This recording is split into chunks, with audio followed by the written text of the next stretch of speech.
The SADC report is out and it's very damning, but there is some good news and I'm going to share with you today. The president of Zambia and the president of Angola have met to deliberate on this report. And according to the sources, they are saying there is likelihood of some meeting amongst these leaders in the next few weeks. That is some movement within SADC. I'm going to try and look at some permutations and some questions that some of you have. And maybe we can come to a possible conclusion of what might happen in the next coming days. Sit back and let us get into that. Before we do that, I would like you to subscribe to this channel. Hit the bell notification and also like this video, because when you like this video, you make it to be appearing on other people's timelines. Actually, you would have shared that video when you like it.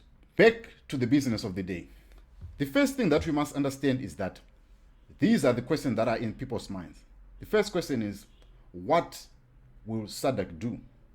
The second thing is, what does this mean for the Zimbabweans?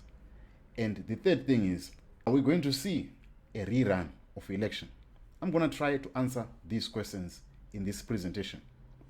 First thing is that in 2005, a similar thing happened. There were a lot of irregularities in the parliamentary elections that happened in 2005 in Zimbabwe. A lot of irregularities that were pointed out by then the SADC head of observer, Phumzile Mlambo-Ngcuka, who later became the vice president of South Africa. And in that report, they pointed out these irregularities. And the head of observer mission that was sent by South Africa decided to take the diplomatic approach or the comradely approach. This is what I've been seeing in the past years. SADC is fall short of implementing their own laws or their own principles. What we saw in that year was, in that same year, Morgan Tsvangirai decided to pull out. And in a statement, this is what he had to say. Going to court will be a waste of time. Courts are captured. It will only legitimize the sham election. Then, the other thing is, did the SADC observer mission overstep his bounds into what ZANU-PF loyalists are saying? He overstepped his bounds. That was not in his jurisdiction. What does the SADC statute say? These are some of the statutes that SADC has outlined for how elections are supposed to be held. Number one, the state media bias. Number two, access to the voters' roll. Number three, the issue of the free and fairness of the election, whereby people have got the freedom of expression. And these are the things that Dr. Nevers Mumba and his team pointed out to say, number one, the Patriotic Bill impedes the freedom of association. Number two, the access to the voters' roll was not done in time. And number three, the delimitation issue.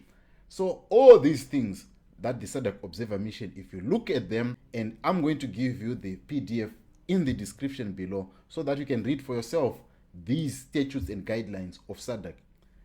Dr. Nevers Mumba did an impeccable job together with his team, and this, he followed it to the letter. Now the question is, will SADC comply to that? The other issue is, what is going to happen to this report and what is likely to happen? As I have said in the past, if the Institute of Research says SADC has always taken the comradely approach or a conversational approach, whereby they encourage the parties that have got issues with each other to talk to each other. And this is what we've seen in the 2008, the 2009 election. We've seen them taking that comradely approach. And we are likely to see that happening. So in the eventuality of that happening, what do you think is opposition supposed to do, and what the Zimbabweans should expect? These are the things that I have jotted down as possible outcomes and what I believe could be a better approach. The first thing is that now that the CCC has been sworn in and they've accepted the positions of MPs in the National Assembly and in the Senate, what they need to do in this negotiating scenario that the SADC may bring across, this negotiating scenario, one, it allows them to bring onto the table, one, as the pillar of everything, electoral reforms, good electoral reforms that will see that in 2028 there is not going to be a repeat.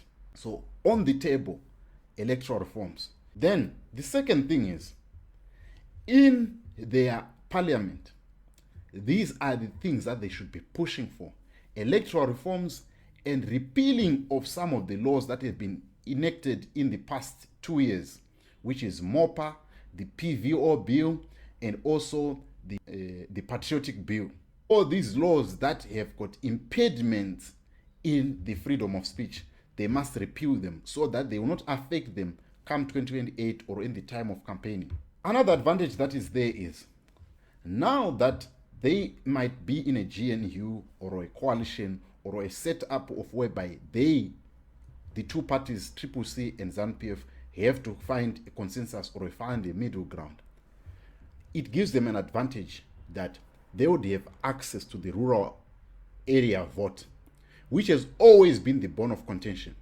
So in that unity government or in that setup that they might have, it then relaxes the political space and it makes it conducive for them to penetrate these rural people. That is what I believe is going to be their advantage. So it allows them, one, to register their people, set up structures. They should learn from the mistakes of the GNU of 2008 to 2013. That being said, looking at this picture of Dr. Thokozani Kupe and looking at the picture of how Morgan Tsvangirai died, it is a clear picture that as they are going to go into this GNU, whatever setup they're going to have, they need to be very, very careful. Extra careful. We don't want to lose the same leaders like what happened with Morgan Tsvangirai. Don't play with the crocodile. You know what is going to happen. That being said, that's all from me. What do you make of this SADC report? What do you make of Hakainde Hichilema meeting Joao Lorenzo? Are we going to see elections in Zimbabwe be redone? I would love to hear your thoughts. If you're an expert or a legal expert in this area, your thoughts in the comment section.